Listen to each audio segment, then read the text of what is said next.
પત્નીનો અનાદર કરનારો પુરુષ કોઈ દી સુખી નથી થતો. પત્નીનો હંમેશા આદર કરવો. જેના ઘરમાં નારીઓનો આદર થાય છે ત્યાં દેવતાઓ નિરંતર રમણ કરે છે, રિદ્ધિ સિદ્ધિ નિવાસ કરે, સુખ ત્યાં નિવાસ કરે છે, ત્યાં શાંતિનું નિવાસ સ્થાન છે જેના ઘરમાં નારીઓનો આદર થાય છે. આપણે ભગવાન શિવજીનું શિવાલયમાં દર્શન કરવા જઈએ, સ્વયં શિવ કહે છે, વિશ્વનો રચયિતા હું સ્વયં શિવ, હું નીચે બિરાજું છું અને પાર્વતીને કેટલું સુંદર ઊંચું આસન આપ્યું છે. આ શંકરજીનો બહુ મોટો સંદેશ છે ને, દરેક પુરુષો માટે સંદેશ છે. જ્યારે કોઈ પુરુષ ભગવાન મહાદેવનું દર્શન કરવા જાય છે ત્યારે સ્વયં શંકર ભગવાન કહે છે કે હે પુરુષ, જરા જો મારો કેટલો સુંદર દિવ્ય પરિવાર છે. મારા પરિવારમાં ગણેશની પૂજા છે, કારણ કે ગણ અધ્યક્ષ છે. મારા પરિવારમાં મારા મોટા પુત્ર કાર્તિકેય દેવતાઓના સેનાપતિ છે, દેવતાઓની રક્ષા કરે છે. અને બહુ હૃદયથી કહું તો જ્યારે ભગવાન શંકરજીની સામે ભગવાન કાર્તિકેયને યાદ કરો છો ને, ત્યારે કોઈ પણ ક્ષેત્રમાં ભગવાન શંકરજી આપણને વિજય આપે છે. સફળ થવા માટે ભગવાન કાર્તિકેયને રોજ યાદ કરવા, કોઈ પણ ક્ષેત્રમાં. કારણ કે જ્યારથી દેવતાઓના સેનાપતિ ભગવાન કાર્તિકેય બન્યા છે ત્યારથી દેવતાઓનો પરાજય નથી થયો.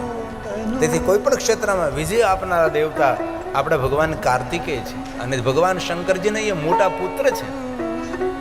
આ તો આપણે મધ્ય ગુજરાતમાં, મધ્ય ભારતમાં, ઉત્તર ભારતમાં નહીં, પણ દક્ષિણ ભારતની અંદર આપ ક્યારે જાઓ તો દક્ષિણ ભારતની અંદર ભગવાન કાર્તિકેયના અગણિત મંદિરો છે.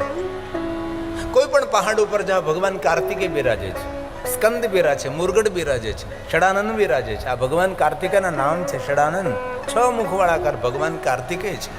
મયુરનું વાહન છે તે મુરગડ કહેવામાં આવે છે. સ્કંદ છે, ભગવાન કાર્તિકેય છે, ભગવાન કુમાર છે. અને ભગવાન કાર્તિકેયની તપસ્થલી શૈલ પહાડ છે, જ્યાં આપણું બીજું જ્યોતિર્લિંગ બિરાજે છે. ક્યારેય બીજા જ્યોતિર્લિંગ ભગવાન મલ્લિકાર્જુન મહાદેવના દર્શન કરવાનો અવસર મળે તો મલ્લિકાર્જુન મહાદેવ એ ભગવાન શંકરજીના મોટા પુત્ર ભગવાન કાર્તિકેયની તપસ્થલી છે. કૃષ્ણા નદીના તટ પર બેસીને ભગવાન કાર્તિકેય તપસ્યા કરી છે. શૈલ પહાડ અસુરોથી ભરાયેલો પહાડ હતો, પૂરો પહાડ, રાક્ષસો રહેતા હતા. અને ભગવાન કાર્તિકેય ત્યાં પ્રવેશ કરે છે, બધા જ રાક્ષસોને ત્યાંથી દૂર કર્યા છે અને શૈલ પહાડની રક્ષા કરે છે. આ ભગવાન કાર્તિકેય છે. કૃષ્ણા નદીનું તટ છે. કૃષ્ણા નદી સ્વયં ગંગાના પ્રતીક સ્વરૂપે છે. એ કૃષ્ણા નદી છે. ત્યાં ભ્રમરંબા આપણી શક્તિપીઠ છે. ભગવાન મલ્લિકાર્જુન મહાદેવની પાછળ હિરણ્યકશિપુએ ત્યાં તપ કર્યું છે. ભગવાન રામજીએ ત્યાં તપ કર્યું છે. 5 પાંડવોએ ત્યાં તપ કર્યું છે. પંચલિંગ ત્યાં છે. શૈલ મલ્લિકાર્જુન આપણું બીજું જ્યોતિર્લિંગ છે. અને ક્યારે અવસર મળે તો પૂર્ણિમાના દિવસે દર્શન કરો ભગવાન મલ્લિકાર્જુન મહાદેવનું. પૂર્ણિમાના દિવસે દર્શન કરવાથી માતા ભવાનીનો ત્યાં વાસ હોય છે, તેની ઉપસ્થિતિ. અને અમાવસ્યાના દિવસે દર્શન કરવાથી સ્વયં ભગવાન શંકરજી ત્યાં નિવાસ કરે છે. ભગવાન કાર્તિકેયને આ રીતે વચન આપેલા છે. તેથી રોજ ભગવાન કાર્તિકેયને યાદ કરો. દક્ષિણ ભારતમાં ભગવાન કાર્તિકેયની વિશેષ પ્રકારે પૂજા થાય છે. એક એક પહાડ પર ભગવાન કાર્તિકેય બિરાજે છે. તેથી જ્યારે જ્યારે શંકર ભગવાનનું દર્શન કરવા જાઓ ત્યારે કાર્તિક ભગવાનને ભૂલવા નહીં. મહાદેવના સન્મુખ ગંગાજીને યાદ કરો. પરિવારમાં પારાવાર પ્રેમ બને છે. પરિવારની અંદર પ્રેમ રહે તો પરિવાર સંગઠિત રહે છે.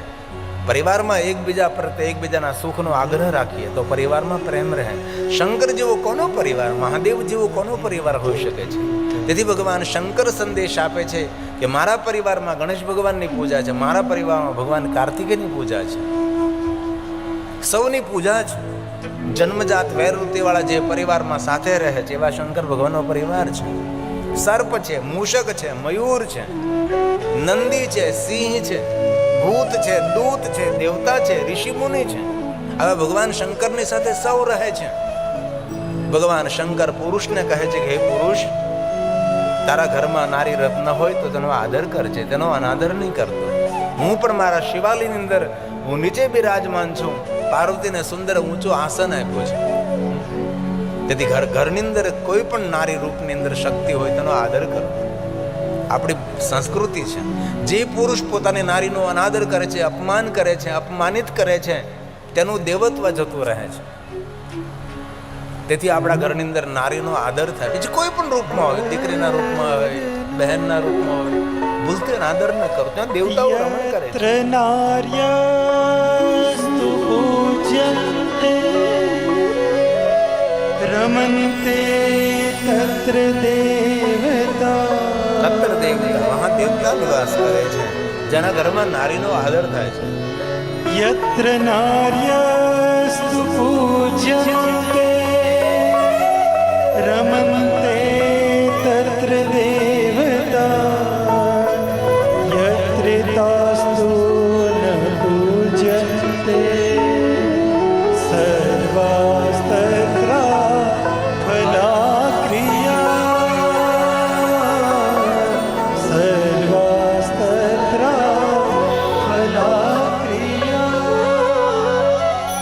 આપણા વડીલોની પરંપરા જોઈ તો વડીલો પોતાના પત્નીને તું કઈ નહીં બોલાવતા હતા, તમે કઈ બોલાવતા હતા. આપણી પરંપરા.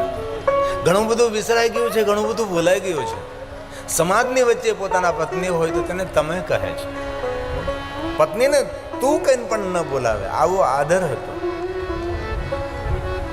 ભગવાન શંકરજી વિવાહ મંડપમાં ઊભા થાય છે. સતી ભગવાન શંકરજીને પુષ્પમાળા અર્પણ કરે છે. ભગવાન મહાદેવજી પુષ્પમાળા સતીજીને અર્પણ કરે છે. ભગવાન શિવ અને સતીના સુંદર પુષ્પમાળા વિધિ થાય છે. સપ્ત ઋષિઓ સુંદર મંત્રોનું ગાયન કરે છે. ગર્ગાચાર્ય મહારાજ મંત્રો બોલે છે. બૃહસ્પતિ દેવ નારદજીની ઉપસ્થિતિ છે. દેવીઓ મંગલ ગીતો ગાય છે. સુંદર દિવ્ય વાતાવરણ નિર્માણ થયું છે. યોગ્ય મુહૂર્તમાં અને મંત્રો દ્વારા વિધિવત વિવાહ વિધિ થવો જોઈએ. આપણી સંસ્કૃતિ છે. પણ આજકાલ વિવાહ વિધિ નહીં, વિવાહ સંસ્કાર નહીં, આજે મહેફિલ બની ગયો છે. વિવાહ મંડપમાં વર કે કન્યા ચપ્પલ ન પહેરી શકે. આજે ઘણી વિપરીત સ્થિતિઓ નિર્માણ થઈ છે. આપણી સંસ્કૃતિનું જતન કરીએ, આપણી પરંપરાનું જતન કરીએ. આપણે ભગવાન શિવ અને સતીના વિવાહની કથા શિવ મહાપુરાણ અંતર્ગત સતીખંડમાં કહે છે. અગ્નિની સાક્ષી મંગલ ફેરાવો થયા છે. કન્યાદાનનો વિધિ, જય જયકાર. અને દક્ષ મહારાજ પોતાના પુત્ર સતીને ભગવાન શંકર સાથે વિદાય આપે છે. ભગવાન શિવ અને સતીના વિવાહ થયા. કૈલાસના દ્વારે પધારે છે. ભગવાન વિષ્ણુજી, લક્ષ્મીજીએ સુંદર શિવ અને સતીનું સ્વાગત કર્યું છે. કારણ કે શંકરજીના પરિવારમાં તો કોણ, ન માતા ન પિતા, કોણ સ્વાગત કરે? ભગવાન વિષ્ણુજીને અવસર મળ્યો છે, લક્ષ્મીજીને અવસર મળ્યો છે. વિષ્ણુ ભગવાન પણ મહાદેવના પરમ ભક્ત છે. લક્ષ્મીજી પણ ભગવાન મહાદેવના પરમ ભક્ત છે. બ્રહ્મા પણ મહાદેવના ભક્ત છે. બ્રહ્માણી પણ ભગવાન મહાદેવના ભક્ત છે. કોણ મહાદેવના ભક્ત નથી? અને જે મહાદેવના ભક્ત નથી તેના જેવા કોઈ અભાગી જીવ પણ નથી. આ ધરતી પર રહેનારો માણસ જે મહાદેવથી દૂર રહે છે તેનું કોઈ દિવસ મંગલ ન થાય, તેનું કોઈ દિવસ કલ્યાણ પણ ન થાય. તેથી શિવનું ભજન કરો, મહાદેવને યાદ રાખો, નિરંતર શિવજીને યાદ કરો. જીવાગ્રે વર્તતે તસ સફલમ જીવિતમ.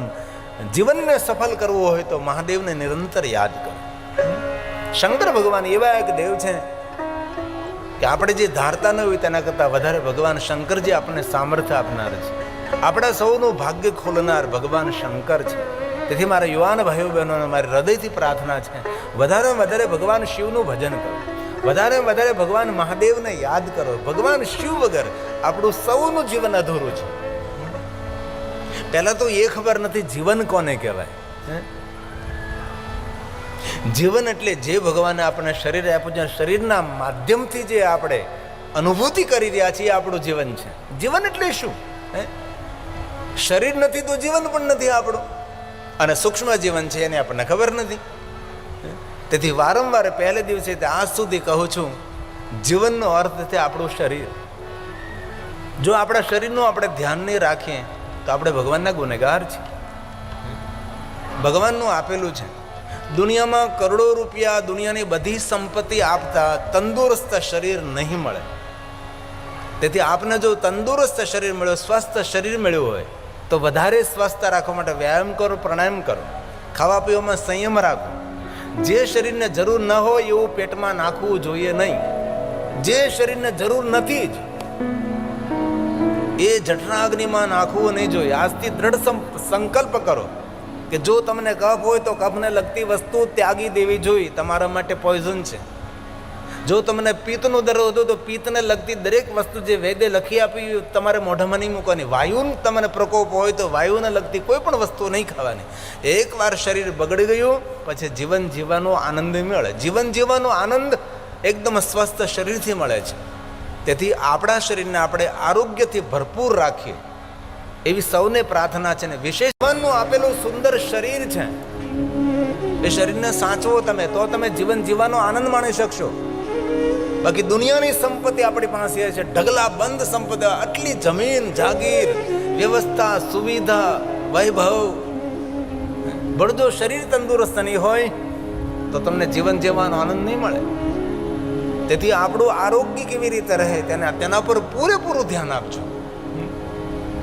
અને આજે લોકો સુવિધા એકત્ર કરવા માટે, સંપત્તિ એકત્ર કરવા માટે, જમીન જાગીરી એકત્ર કરવા માટે, ધન એકત્ર કરવા માટે પોતાના શરીરની આરોગ્યનું જોખમમાં મૂકી દે છે.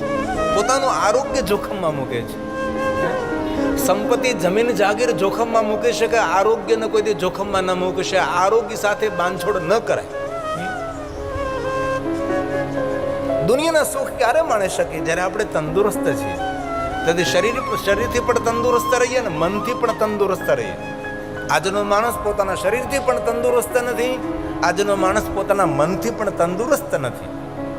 શરીરથી સ્વસ્થ રહીએ ને મનથી પણ સ્વસ્થ રહીએ અને સ્વસ્થ મન પરમાત્માને અર્પણ કરીએ. આપણે હડેલું સડેલું મન, હડેલું સડેલું શરીર. તેથી યુવાન ભાઈઓ બહેનોને મારી ખૂબ હૃદયથી પ્રાર્થના છે, આરોગ્યનું જતન કરતા કરતા ભગવાન શિવનું ભજન કરીએ આપણે, અને આપણા લક્ષ્ય સુધી પહોંચવાનો પ્રયાસ કરીએ. જીવનમાં સુંદર સંકલ્પો કરીએ. સંકલ્પમાં વિકલ્પ ન હોય શું હોય? સંકલ્પ એટલે સંકલ્પ, એમાં કોઈ વિકલ્પ નહીં, એમાં કોઈ બાંધછોડ નહીં. લક્ષ્ય સુધી પહોંચવું છે. लक्ष्यहीन जीवन जंगल में भटकने के समान है। आइए थोड़ी मिनटों के लिए चारों कैसे करेंगे? नमः शिवाय, बहुत ही आदर के साथ।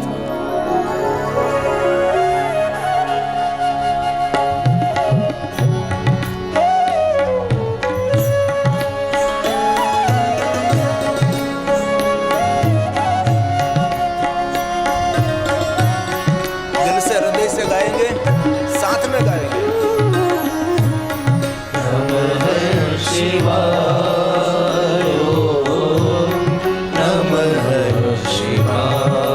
बोलिए साथ में,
નમઃ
લક્ષ્મીજીએ ભગવાન શિવ અને સતીનું સુંદર સ્વાગત કર્યું છે.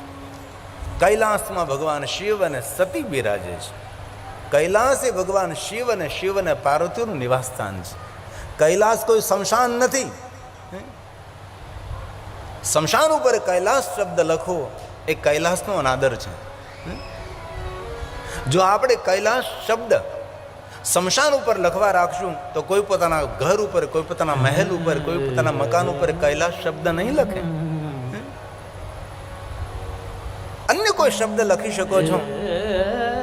કૈલાસ કોઈ શમશાન છે. અને રોજ માટે જો આપણે શમશાનના દ્વાર ઉપર કૈલાસ લખતા થઈ જઈશું તો કોઈ પોતાનું નામ પણ કૈલાસ બેન નહીં રાખે, કૈલાસ ભાઈ નહીં રાખે, કૈલાસ ગીરી નહીં રાખે. આ શબ્દોનો અનાદર થઈ જશે. તેથી હૃદયને એક સાધુ તરીકે વિનંતી છે, શમશાનના દ્વાર ઉપર કૈલાસ શબ્દ નહીં લખો. કૈલાસ એ શમશાન નથી. કૈલાસ એ સ્વર્ગનું ઉદ્ગમ સ્થાન છે, જ્યાંથી સ્વર્ગનું નિર્માણ થાય છે, જ્યાંથી જેટલા સ્વર્ગ છે એનો જન્મ થાય છે. એ કૈલાસ છે. લોકો એવું સમજે બેટા કૈલાસ છે શમશાન નહીં. તેથી કોઈ પણ ગામની અંદર શમશાન હોય, શમશાનના દ્વાર ઉપર કૈલાસ ન લખાય. શા માટે તમે શમશાનને કૈલાસ માનો?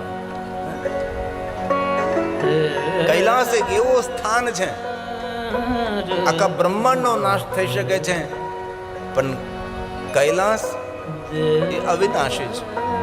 કૈલાસ પતિ અવિનાશી છે. કૈલાસ ભગવાન શિવજીનું રહેવાનું સ્થાન છે. કૈલાસ એ ભવનમ રમ્ય. શિવ મહાપડ ગ્રંથની અંદર કૈલાસનો મહિમા છે, કૈલાસનું વર્ણન છે. શા માટે બે શમશાનના દ્વારે કૈલાસ શબ્દ લખો છો? અંતિમ ધામ લખો, સંસ્કાર ધામ લખો, અગ્નિ સંસ્કાર ધામ લખો. શિવને શા માટે શમશાનના દેવતા બનાવીએ છીએ? શિવજી શમશાનના દેવતા નથી, શિવજી કૈલાસના દેવ છે. જ્યાંથી સ્વર્ગનો જન્મ થાય, જ્યાંથી સ્વર્ગનું નિર્માણ થાય છે, જ્યાંથી દેવતાઓને સ્વર્ગની વહેંચણી કરવામાં આવે છે, જ્યાંથી સુખોની વહેંચણી, વૈભવની વહેંચણી કરવામાં આવે છે, એ કૈલાસ છે. તેથી હૃદયને એક પ્રાર્થના, તમારા ગામના શમશાન અને શમશાન ઉપર જો કૈલાસ શબ્દ લખ્યો હોય, હટાવો ત્યાંથી. સંસ્કાર ધામ લાગો, અંતિમ સંસ્કાર ધામ લાગો, અગ્નિ સંસ્કાર ધામ લખો, મોક્ષ ધામ લખો, અંતિમ ધામ લખો. શા માટે ભાઈ કૈલાસ શબ્દ? શિવ મહાપડ ગ્રંથની અંદર કૈલાસની શોભા, કૈલાસની ભવ્યતાનું વર્ણન છે. કૈલાસે ભવનમ રમ્યમ. કૈલાસ ભવનની જે ભવ્યતા છે, જે રમણીયતા છે, જ્યાં ભગવાન શિવ અને પાર્વતી નિત્ય નિવાસ કરે છે, ભગવાન શિવ અને પાર્વતીનું સ્થાન છે, એ કૈલાસ ભવન રમ્ય. કૈલાસે ભવનમ રમ્યમ પંચવક્ર શકાર. એ કૈલાસનો મહિમા, અદ્ભુત કૈલાસનો મહિમા, જ્યાં શંકર ને પાર્વતી નિત્ય રહે છે. અમે મહાકાલેશ્વર કથા કરવા ગયા હતા, ત્યાંના અમારા મહાકાલેશ્વરના પૂજારી છે મહેશ ગુરુજી. એમને મંચ પર આવીને કહ્યું હતું કે શમશાનના દ્વાર ઉપર કૈલાસ શબ્દ નહીં લખવો જોઈએ. શિવજી શમશાનનો દેવતા નથી, શિવ કૈલાસનો દેવતા છે. કૈલાસ એટલે સ્વર્ગનું જન્મ સ્થાન છે. જગતના દરેક વિવિધ પ્રકારના સુખનું સ્થાન છે. જ્યાં શંકરજીનો વૈભવ છે એ ભગવાન શિવ છે. તેથી કૈલાસનો મહિમા છે. કૈલાસે ભવનમ રમ્યમ પંચવક્ર શકાર. રામચરિત માનસ તુલસી પરમ બ્રહ્મ ગિરિવર કૈલાસુ. પરમ રમ્ય ગિરી બરુ કૈલાસુ. રામચરિત માનસ તુલસીનો પ્રસાદ છે. જ્યાં શંકર ને પાર્વતી નિત્ય નિવાસ કરે તેને શમશાન માનીએ આપણે? શંકર ભગવાન શમશાનમાં રહે, શમશાનની ભસ્મ લગાવે.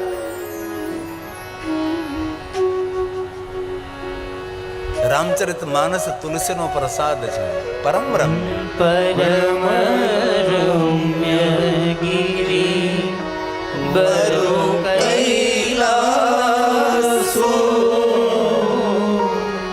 સદા જહાં શિવ ઉમા નિવાસ.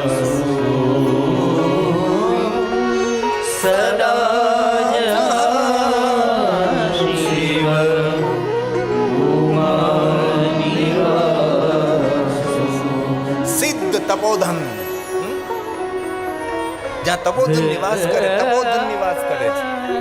અને મને ગૌરવ થાય છે, અઘોર પંથની પરંપરામાં મહાદેવના પરમ ભક્ત અમારે પરમ પૂજ્ય પરમ વંદનીય બ્રહ્મલીન જગા બાપા તપોધનનું શરીર છે.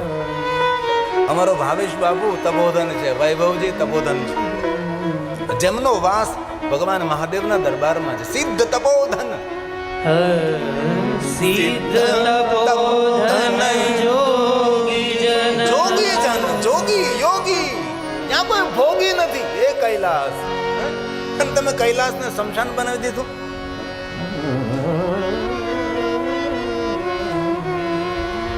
કોઈ કોઈ વિચારધારાઓ શિવ પરંપરાને બહુ જ ડેમેજ કરી છે. અરે શિવનું નામ ન લેવું, શિવાલય આવે તો મોઢા ફેરવીને જતું રહેવું. હવે તો થોડાક ટાઢા પડ્યા છે, પણ એમને એટલી ખબર હોવી જોઈએ કે આ જીવનો ઉદ્ધાર શિવ વગર કોઈ કરી જ ન શકે. જીવનો ને જીવનનો ઉદ્ધાર એ મારા મહાદેવજી જ કરી શકે છે, ભગવાન શંકરજી જ કરી શકે છે. અરે દેવતાઓએ હાથ જોડીને મહાદેવને કહ્યું કે મહાદેવજી અમે તો અપાહિજ છીએ, અમારી કોઈ જીવનભર પૂજા કરે અમે તેનું પુણ્ય ન આપી શકીએ. પણ મહાદેવજી અમારી પૂજાનું પુણ્ય તો મહાદેવ તમારી જ્યારે પૂજા થાય ને ત્યારે અમારી પૂજાઓનું પુણ્ય પ્રાપ્ત થાય. એ શિવજી છે, એ મહાદેવ છે. કેટલી ના સમજી, કેટલી નાદાની રહે. તેથી તુલસી કહે છે સિદ્ધ તપોધન જોગી જન વહાં નિવાસ કરે છે. સૂર કિન્નર ચારણ નિરંતર ભગવાન શિવજીનો મહિમા ગાય છે. બાજ હી જહાં બાજા, સુંદર સુંદર ગીત સંગીત અને નૃત્યથી ઉત્સાહ અને ઉત્સવથી ભરેલો એ કૈલાસ, એ ભગવાન શંકરજીનું લોક, જ્યાં નિરંતર નવા નવા ઉત્સવો થાય છે, જ્યાં ગીત સંગીત અને નૃત્ય થાય છે. અને ઘણી વાર મેં કથામાં કહ્યું કે ભગવાન મહાદેવની પૂજા કરતા ન આવડે, મંત્ર ન આવડે, સ્તોત્ર ન આવડે, તો ભગવાન શંકરજીને આગળ એક સુંદર નાનકડું ગીત ગાઈ લેવું. ગીત ના આવડે તો થોડું સંગીત વગાડી લેવું. સંગીત ના આવડે તો ભગવાન શિવની સામે થોડુંક નૃત્ય કરી લેવું. આપણા જ્યોતિર્લિંગોમાં અષ્ટલિંગોમાં એક લિંગ છે ચિદમ્બરમ, જ્યાં ભગવાન મહાદેવની મૂર્તિ પૂજાની પ્રધાનતા છે. જ્યાં લિંગ પૂજા નથી, ભગવાન શિવજીની મૂર્તિ પૂજા થાય છે. ચિદમ્બરમ દક્ષિણ ભારતની અંદર 21,600 પાંખડીથી ઘુમ્મટ સુવર્ણથી બનાવેલો છે. 24 કલાકના શ્વાસ કેટલા તો 21,600 સુવર્ણની પંખડી બનાવી છે અને પૂરો ઘુમ્મટને શણગાર્યો છે. ત્યાં નૃત્યથી ભગવાન શિવની પૂજા થાય. સોના ચાંદી હીરા મોતીનો સુંદર ભગવાન મહાદેવને શૃંગાર થાય છે. એ જે ચિદમ્બરમ, આવતા સમયની અંદર ચિદમ્બરમમાં કથા કરવાની છે. અમારી પાસે જજમાન છે મુંબઈના, જ્યાં જ્યાં શિવ કથા નથી પહોંચીને વિશેષ પ્રકારે ટેલિવિઝનમાં જો એ ચિદમ્બરમનો સુંદર શિવજીના મંદિરનો ઘુમ્મટ છે. શિવજીની જ્યાં મૂર્તિ સ્થાપિત કરી હોય તેને મંદિર કહેવાય છે. જ્યાં ભગવાન મહાદેવનું લિંગ સ્થાપિત કર્યું હોય, આલયમ સર્વદેવાનામ તસ્મા લિંગ મુચ્છતે, તેને શિવાલય કહેવાય છે. આપણું સિદ્ધેશ્વર મહાદેવનું મંદિર નથી, આપણું જગદીશ્વર મહાદેવનું મંદિર નથી, જગદીશ્વર મહાદેવજીનું શિવાલય છે. કારણ કે જ્યાં ભગવાન મહાદેવજી લિંગ સ્વરૂપે બિરાજે છે. તેથી તુલસી કહે છે હું તો મધ્યસ્થી છું, હું તો એક શિક્ષકનું કામ કરું, ટીચરનું કામ કરું. જે હું ભણ્યો છું, આચાર્યોના ચરણોમાં બેસીને જે મેં અધ્યયન કર્યું છે, ખોજ કરી છે, એ આપના સુધી પહોંચાડવાનો પ્રયાસ છે બુદ્ધિ અનુસાર. તેથી તુલસીનો પ્રસાદ સિદ્ધ તપોધન જોગી જન,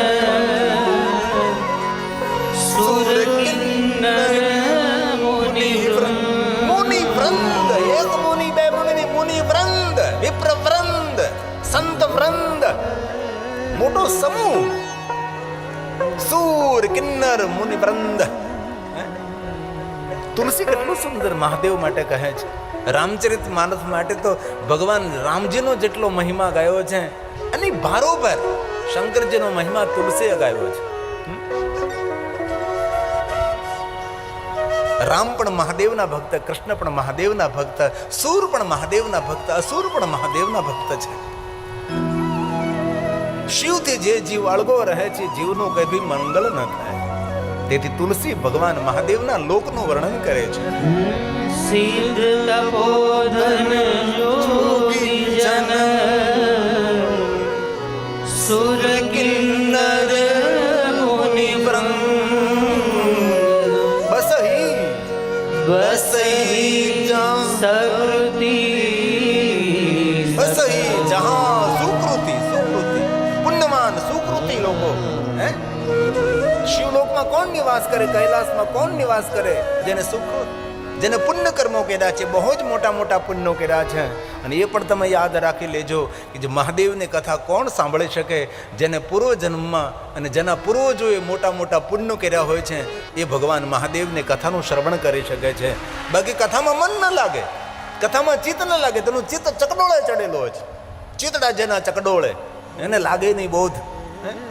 કથામાં બેઠા હોય પણ આપણું ચિત્ત, આપણું મન ભગવાનની કથામાં ન હોય, આપણી જીવા ભગવાન શિવજીનું સ્મરણ ન કરતી હોય. શિવલોકમાં કોણ રહે? સુકૃતિ, જેને પુણ્ય કર્મો કર્યા છે. આ તુલસીના વચનો છે. બસ ही जहाँ सकृति सकल સેવઈ शिव सुख कंद મૂળ છે આપણા સૌનું મૂળ. કંદ, કંદ મૂળ છે. बस ही जहाँ सकृति सकल सेवहि शिव सुख कंद. ઇસીલિए કૈલાસ શમશાન નથી, કૈલાસ ભગવાન શિવજીનું સ્થાન છે. તેથી શિવ મહાપડ ગ્રંથ ભગવાન મહર્ષિ વેદવ્યાસ કહે છે કૈલાસ પરમ બ્રહ્મ દિવ્યતાથી ભરેલો છે. કૈલાસ અવિનાશી, કૈલાસમાં રહેનાર ભગવાન અવિનાશી. અને કૈલાસમાં જે જીવો નિવાસ કરે છે એનું મૃત્યુલોકમાં આગમન નથી થતું, નિત્ય ભગવાન શિવજીના લોકમાં રહે છે. તેથી જ ભગવાન મહર્ષિ વેદવ્યાસ શિવ મહાપડ અંતર્ગત કહે છે कैलाशे भवनं रम्यं पंचवक्त्र चकारः ब्रह्माण्डस्य तथा नाशो तस्य नाशोऽस्ति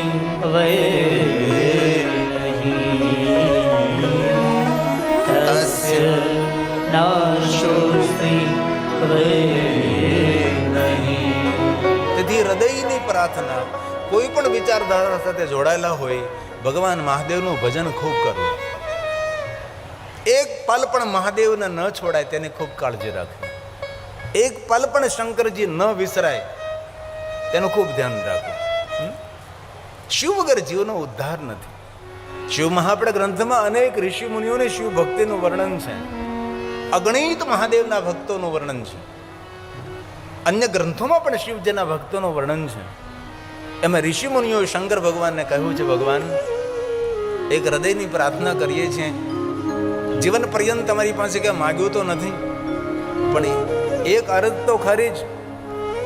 આ જન્મમાં તો મહાદેવ તમારી ભક્તિ મળે છે, પણ ભગવાન મહાદેવજી જો મારી ભક્તિનો તમે સ્વીકાર કર્યો હોય તો બીજો જન્મ એવા કુળમાં અમને મળે. કુલે મમ મહાદેવમ, જે કુળમાં મહાદેવ તમારી ભક્તિ થતી હોય છે, જે માતા પિતા મહાદેવના ભક્ત હોય, જેમના કુલ દેવતા ભગવાન શિવ હોય, એવા શિવ ભક્ત કુળમાં અમને જન્મ મળે.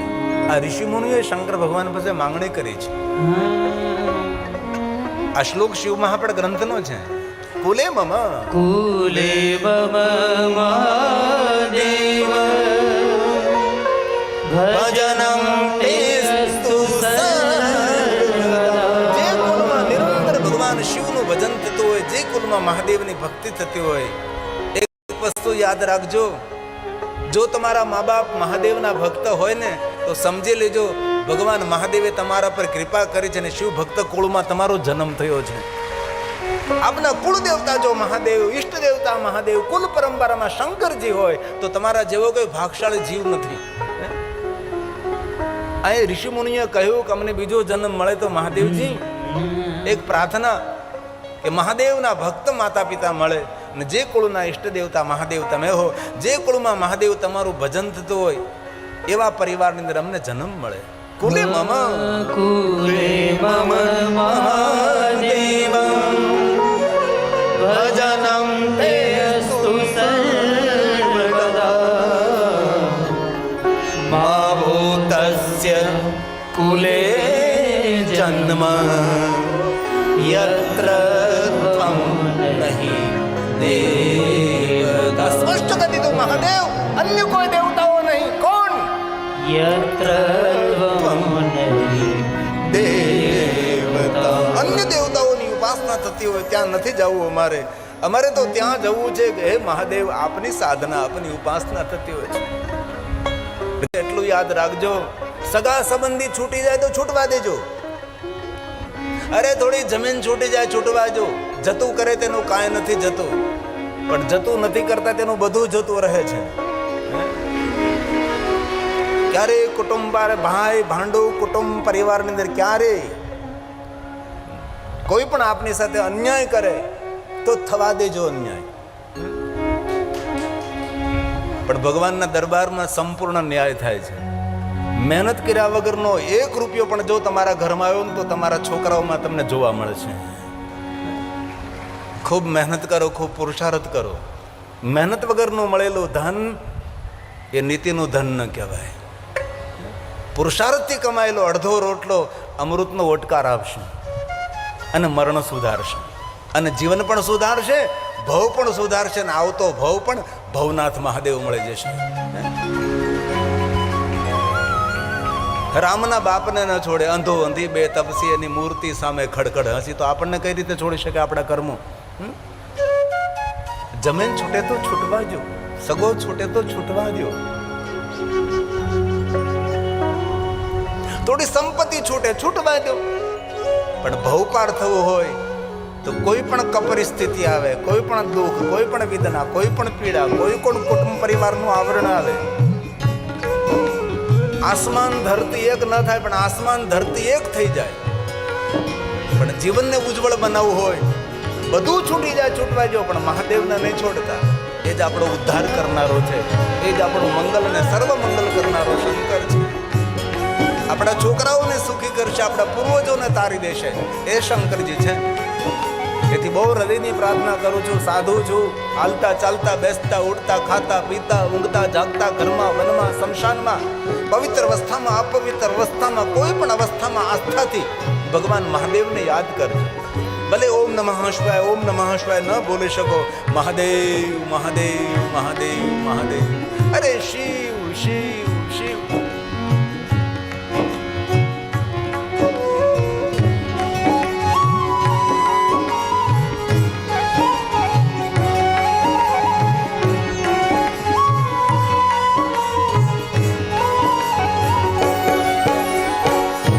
महादेव मुझको देना सहारा, महादेव मुझको देना सहारा, कहीं छूट न जाए नाम तुम्हारा, कहीं छूट न जाए नाम तुम्हारा. महादेव मुझको देना सहारा, महादेव मुझको देना सहारा, कहीं छूट न जाए नाम तुम्हारा, कहीं छूट न जाए नाम तुम्हारा. बाबा को याद करे, जीवन में कोई फरियाद नहीं रहेगी.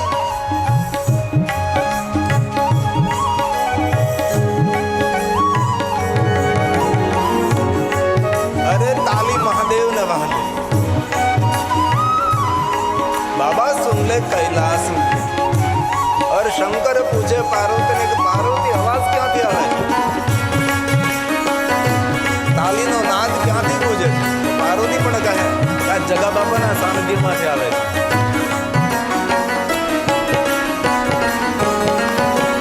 तेरे रास्तों से हटाती है दुनिया, इशारों से मुझको नचाती है दुनिया. હે મહાદેવ, હે મહાદેવ. तेरे रास्तों से हटाती है दुनिया,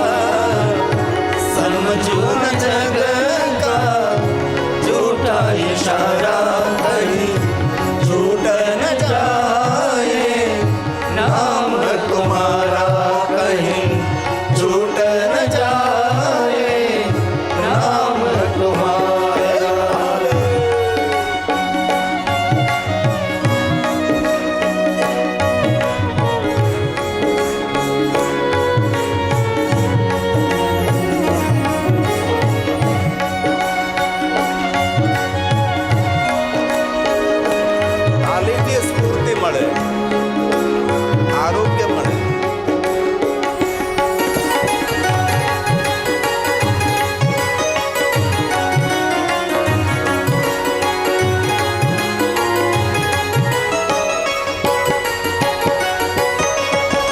सुबह शाम तुझको भजता रहूं मैं, तेरे प्रेम के गीत गाता रहूं मैं.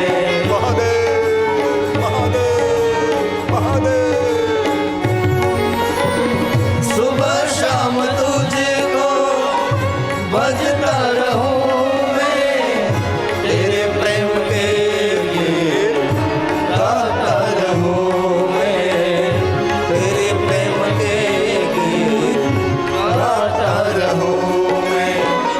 गिरी कहे तेरा नाम जग से निराला, गिरी कहे तेरा नाम जग से निराला, कहीं झूठ न जाए नाम तुम्हारा, कहीं झूठ न जाए नाम तुम्हारा.